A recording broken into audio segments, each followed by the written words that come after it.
আপনারা আমাদেরকে সহযোগিতা করেছেন। ইনশাআল্লাহ আমরা এই যাত্রাও আপনাদের ভালোবাসা, আপনাদের সহযোগিতা।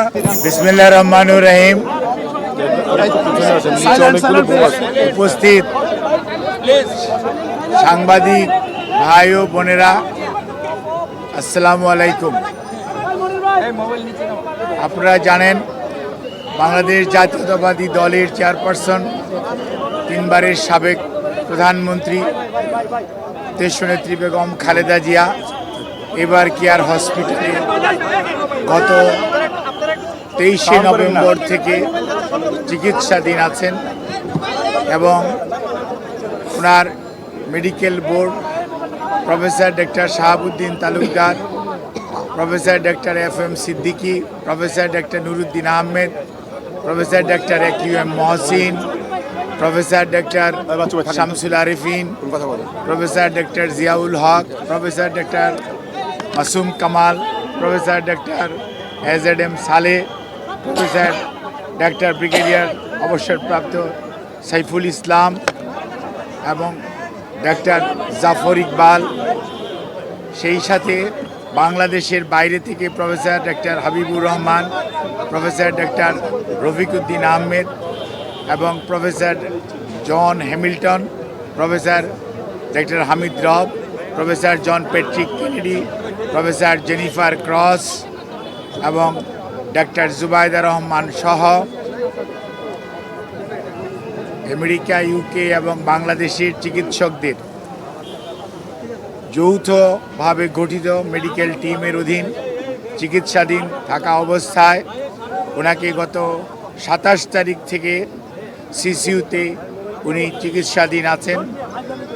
আল্লাহর অশেষ মেহেরবানিতে ডাক্তাররা যে চিকিৎসা দিচ্ছেন সেই চিকিৎসা সেটি উনি গ্রহণ করতে পারছেন, অথবা আমরা যদি বলি মেনটেন করছেন।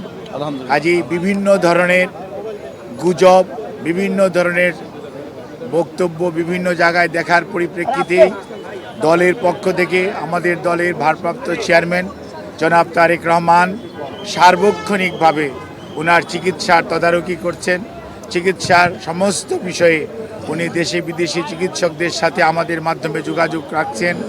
দলের মহাসচিব এবং দলের স্থায়ী কমিটির সদস্য সহ সারা দেশের মানুষের ন্যায় প্রধান উপদেষ্টা পরিষদের সদস্য এবং বাংলাদেশের অন্তর্বর্তীকালীন সরকার সার্বক্ষণিকভাবে ওনার চিকিৎসার ব্যাপারে যথাযথ সহযোগিতা এই হাসপাতালের চিকিৎসক, নার্স এবং সকল কর্তৃপক্ষকে দিয়ে যাচ্ছেন এবং আমরা অত্যন্ত কৃতজ্ঞ। আমাদের বন্ধুপ্রতিম দেশ যারা, অর্থাৎ আমেরিকা বলেন, UK বলেন, পিপলস রিপাবলিক অফ চায়না বলেন, কাতার বলেন, আর সৌদি আরবিয়া বলেন, পাকিস্তান বলেন, ইন্ডিয়া বলেন, আমাদের অনেক সরকার এবং রাষ্ট্রপ্রধান এই চিকিৎসার ব্যাপারে তাদের সহযোগিতার হাত বাড়িয়ে দিয়েছেন। আমরা এই সংকটময় মুহূর্তে আপনাদের মাধ্যমে দেশবাসীর কাছে ওনার সুস্থতার জন্য দোয়া চাই এবং আল্লাহ রাব্বুল আলামিন যাতে দেশবাসীর দোয়া, সারা পৃথিবীর অনেক মানুষের ওনার প্রতি ভালোবাসা এবং দোয়ার কারণেই হয়তোবা উনি এই যাত্রায় সুস্থ হয়ে উঠবেন বলে আমরা আশা করি। সেই জন্যই আমরা আপনাদের মাধ্যমে সবাইকে সর্বোচ্চ সংযম প্রদর্শন এবং সেই সাথে কোনো ধরনের গুজব ছড়ানো এবং গুজবে কান না দেওয়ার জন্য বিনীতভাবে পরিবারের পক্ষ থেকে, দলের পক্ষ থেকে আপনাদেরকে আমরা অনুরোধ করছি।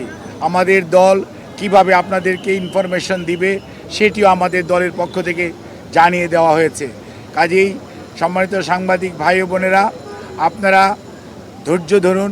দীর্ঘ 6 বৎসর যাবৎ আপনারা আমাদেরকে সহযোগিতা করেছেন।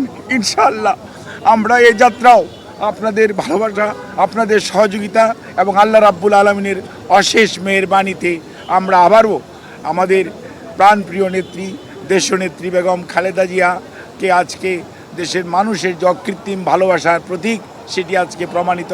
সেই লক্ষ্যেই আমরা আপনাদের সহযোগিতা চাই। আমাদের ভারপ্রাপ্ত চেয়ারম্যান জনাব তারেক রহমান আপনাদের সবাইকে অনুরোধ করেছেন যে ধৈর্য ধারণ করার জন্য এবং উনি সার্বক্ষণিকভাবে বিরামহীনভাবে দেশি বিদেশি চিকিৎসকদের সমন্বয়ে গঠিত মেডিকেল টিমের সাথে সার্বক্ষণিক যোগাযোগ রাখছেন। কাজে আপনাদের সহযোগিতা ছাড়া চিকিৎসা কার্যক্রম সঠিকভাবে পরিচালনা করা সম্ভব হবে না। কাজে কোনো ধরনের গুজবে কান না দেওয়ার জন্য আপনাদেরকে অনুরোধ করছি এবং দেশনেত্রী বেগম খালেদা জিয়ার জন্য সুস্থতার জন্য আপনাদের মাধ্যমে দেশ তথা সকল ধর্মের মানুষের প্রতি আমরা উদাত্ত আহ্বান জানাচ্ছি। আপনাদের সবাইকে অনেক অনেক ধন্যবাদ।